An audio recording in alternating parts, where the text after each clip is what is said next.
Hello everyone, it's good to see you again. Well, you see me, but I'm hoping to see you one day. Today's Gospel I have chosen what I believe is a very human side of Jesus.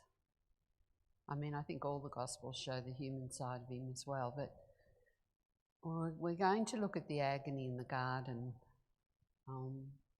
And it's a story, of course, that we all know. We know it very well. But today we're going to go a little bit in depth and also take a personal in depth. And at this moment in time in Victoria, Australia, I guess we're all taking a little bit of time in depth for different reasons and for different things. But we'll take Jesus with us today. This narration is in 3 of the Gospels, Matthew, Mark and Luke. And I'm going to read to you first of all from Luke. It's a shorter one. The other two are a little tiny bit longer, and also the other two, Mark and Matthew, are very much similar in their wording. So today we start with Luke.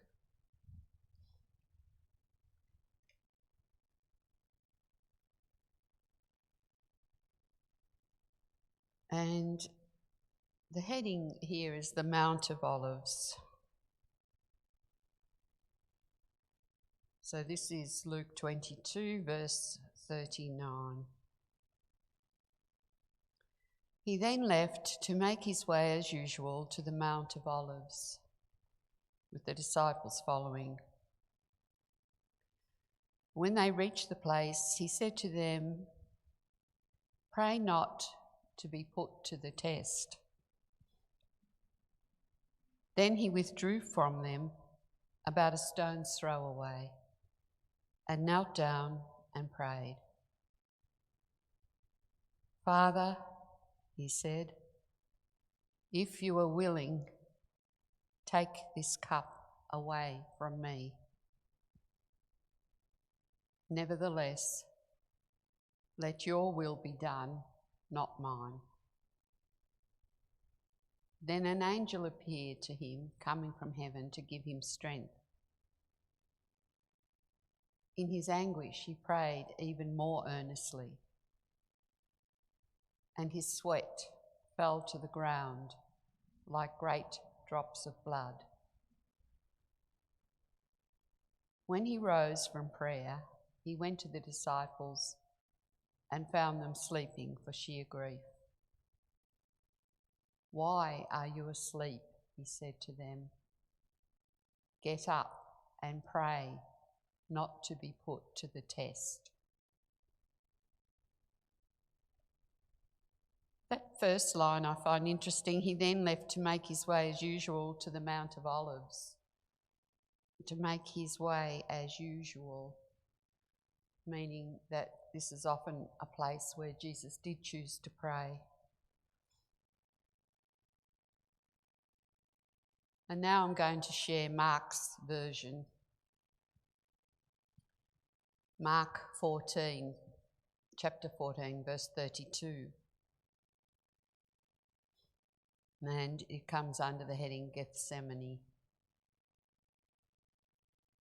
They came to a small estate called Gethsemane, and Jesus said to his disciples, "Stay here while I pray." Then he took Peter and James and John with him, and a sudden fear came over him and great distress.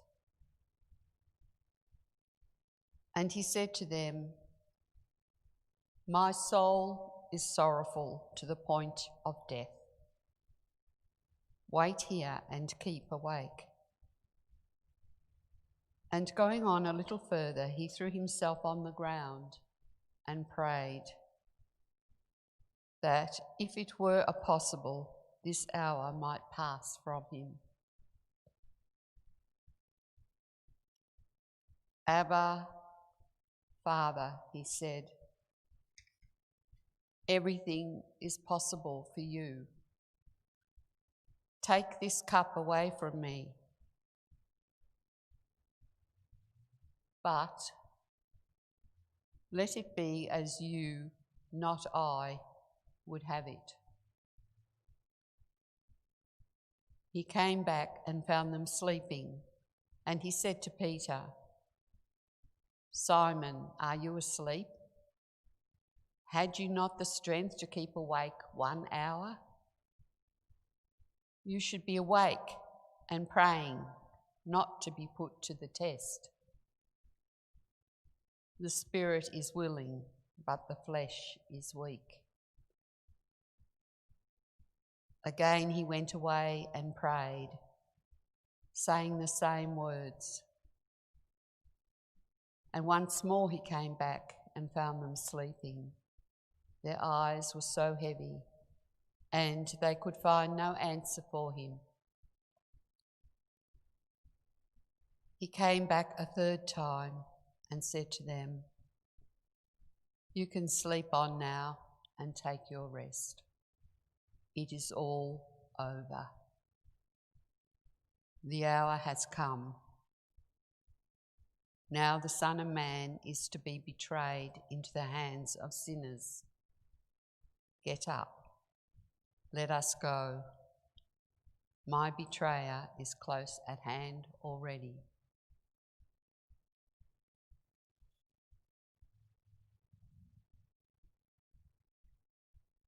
And then Matthew.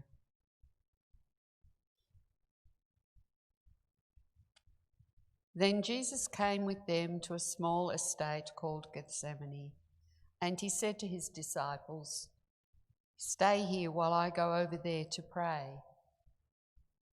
He took Peter and the 2 sons of Zebedee with him, and sadness came over him, and great distress.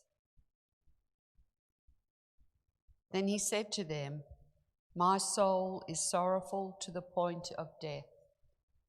Wait here and keep awake with me. And going on a little further, he fell on his face and prayed. My Father, he said, if it is possible, let this cup pass me by. Nevertheless, let it be as you, not I, would have it. He came back to the disciples and found them sleeping, and he said to Peter, So you had not the strength to keep awake with me 1 hour? You should be awake and praying, not to be put to the test. The spirit is willing, but the flesh is weak. Again, a second time, he went away and prayed. My Father, he said, if this cup cannot pass by without my drinking it, your will be done. And he came back again and found them sleeping. Their eyes were so heavy. Leaving them there, he went away again and prayed for the 3rd time, repeating the same words.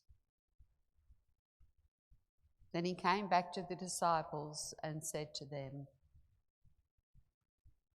You can sleep on now and take your rest. Now the hour has come when the Son of Man is to be betrayed into the hands of sinners. Get up, let us go. My betrayer is already close at hand.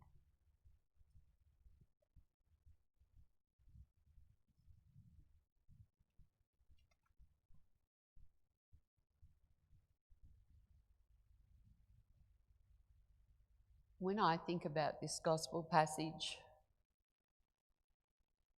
I find it hard sometimes to get into the pure anguish that Jesus was facing. But I can see the full humanity of Jesus. And at times when we're tested in our lives, we can associate with how Jesus was feeling. And today I thought, well, we'll share that together. So we're going to look at it in three ways. One way is, what was Jesus actually saying to his disciples? These were his friends and his followers. What was he saying to them? What was he expecting of them in this terrible time for him? We hear him say, "Pray not to be put to the test." And within that, we think about, yes, who was going to, when they were put to the test, who was going to stay with him through his anguish and death? Who were the ones who were going to run away and hide in fear? Who was the one who was going to lie 3 times? And we see the correlation, 3 times Peter denying Jesus. 3 times in this gospel story, Jesus returning to them and they were asleep. There's other passages in the Gospels where 3 times things are repeated. And there's always a link up somewhere. So pray not to be put to the test. Is that something that we sometimes pray for? Not to be put to the test.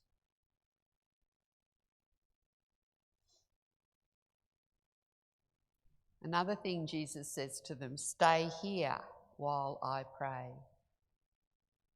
He needed them with him. Stay here.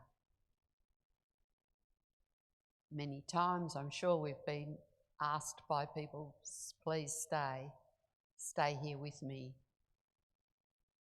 Maybe we've said it to somebody in our time of need, stay here with me, or please stay, or don't go.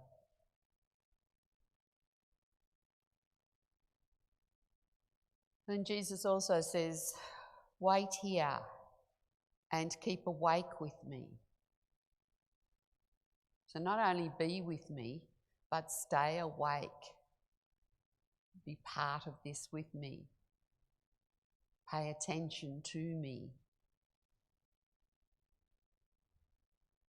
Sometimes we're with people, but we're not paying attention to them or trying to understand what they are wanting or needing of us at that time.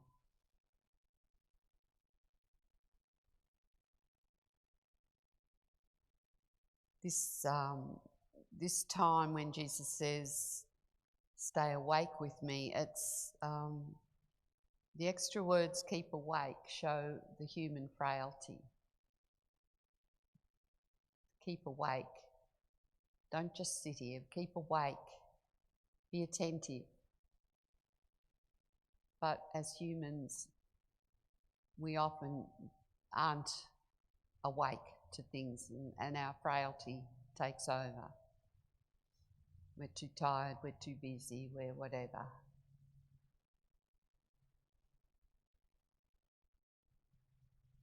Then Jesus says to them, you can sleep on now and take your rest. This disappointment is there in them. Well, you can sleep on now, take your rest. You couldn't stay awake when I needed you to. Yeah, and this is sometimes what we might say to somebody who disappoints us. Oh, well, you can go and do what you wanted to do anyway. All right, don't worry then about helping me. and we get a little bit disappointed about it all. And of course, Jesus is human, so he did have that disappointment in them at that time. And then he also says to them, "Get up, let us go." Here he's fully resolved as to what he now has to face. So come on, get up, let's go. This is something I've got to do now, so come with me. I'm sure any of those comments are comments that we can connect with in our own life in some way or another.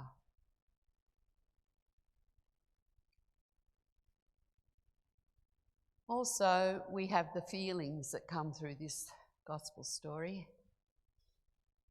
Of course, the feeling of sadness. So we know Jesus is sad, but also the apostles are sad. They've had the Last Supper together. They've seen that Jesus isn't his normal self. He said different words to what they would normally say at a Passover meal. He's talked about his own body and blood. They're confused, they're sad, they're tired. They're completely washed out emotionally. And they're not sure what is going on really. Plus the added fact that one of their own group has gone off to betray Jesus. So there's a lot going on there within all their feelings. And in the gospel, Jesus says that he has a great distress.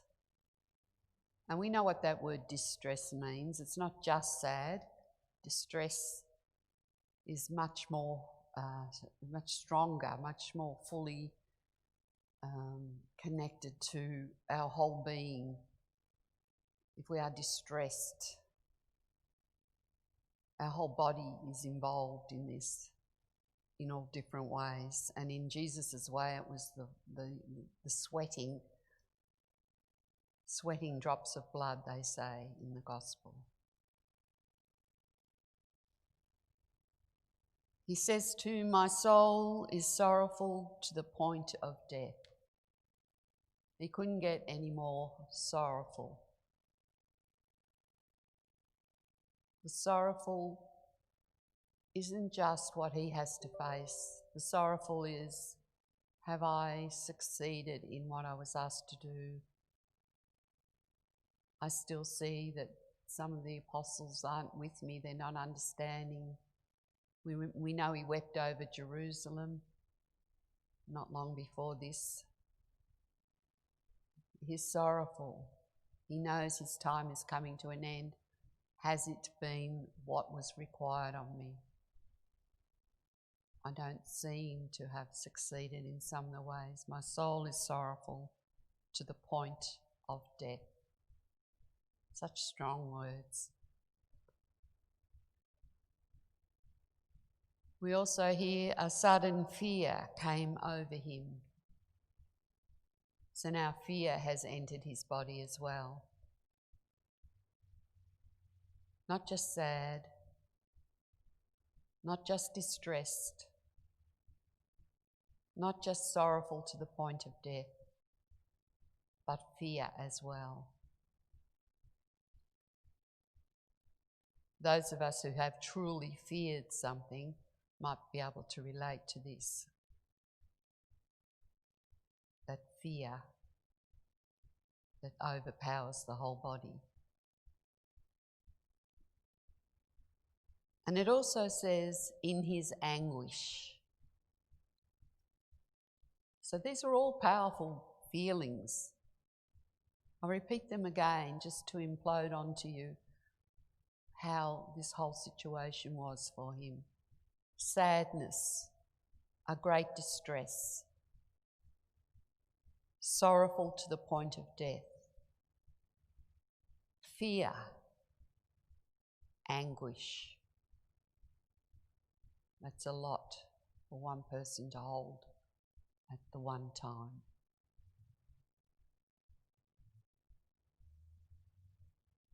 And then, of course, the prayer. The asking, which is often the way we always pray. Here, Jesus is asking, perhaps begging, if you are willing, take this cup from me. He doesn't want to face this. He doesn't want to do this. If you are willing, take this cup from me.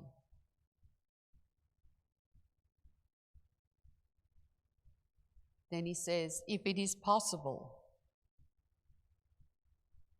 that this hour may pass me. He's not just saying, oh, don't put me through this, or don't let this happen to me. Both times, if you are willing, to God, his Father, if you are willing, if it is possible,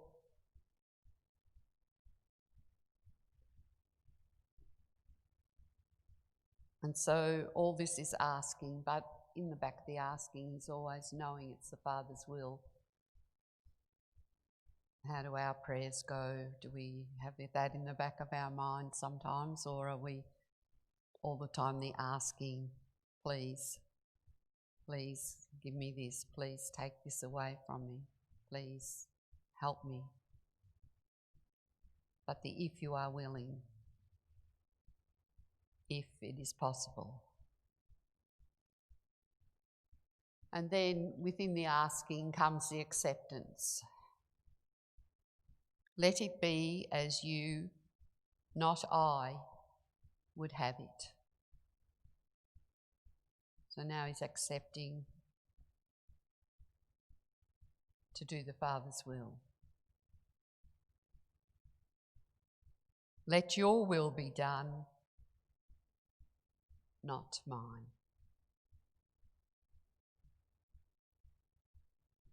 I have an image for you today, and again we will have the reflective music.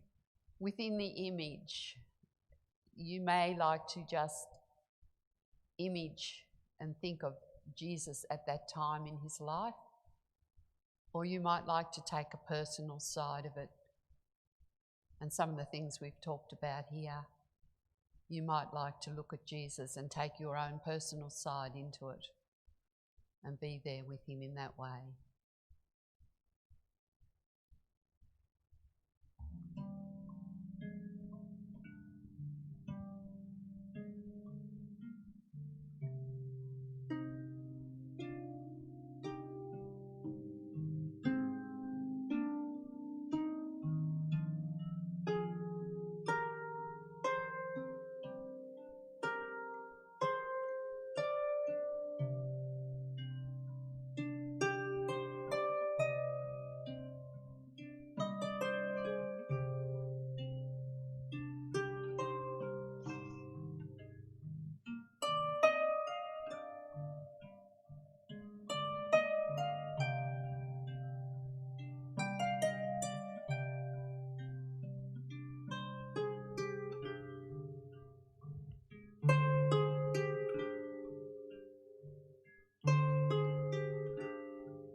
For our final prayer today, I'm taking something from the Gospels. I'm taking the priestly prayer of Christ, which is quite a long prayer. It's, if you want to look at it later on, it's chapter 17 of John's Gospel, just before John starts the Passion. So it's John's Gospel, chapter 17.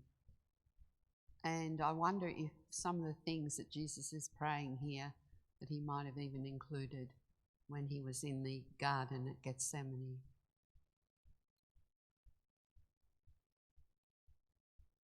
Jesus raised his eyes to heaven and said, "Father, the hour has come. Glorify your Son, so that your Son may glorify you. And through the power over all mankind that you have given him, let him give eternal life to all those you have entrusted to him. And eternal life is this: to know you, the only true God, and Jesus Christ, whom you have sent.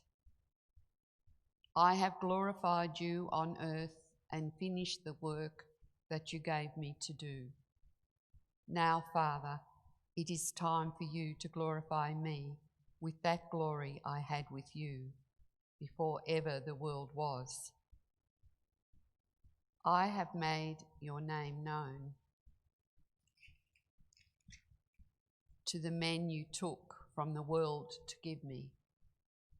They were yours and you gave them to me, and they have kept your word.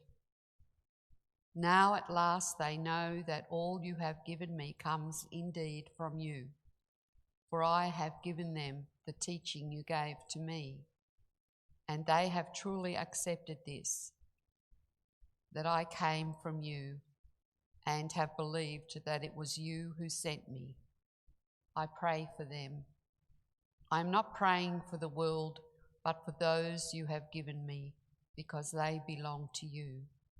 All I have is yours, and all you have is mine, and in them I am glorified. I am not in the world any longer, but they are in the world, and I am coming to you, Holy Father. Keep those you have given me true to your name, so that they may be one like us. While I was with them, I kept those you had given me true to your name. I have watched over them, and not one is lost except the one who chose to be lost. And this was to fulfill the scriptures. But now I am coming to you, and while still in the world, I say these things to share my joy with them to the full.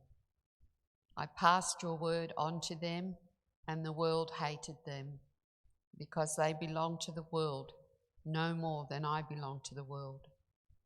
I am not asking you to remove them from the world, but to protect them from the evil one. They do not belong to the world anymore, that I belong to the world. Consecrate them in the truth. Your word is truth.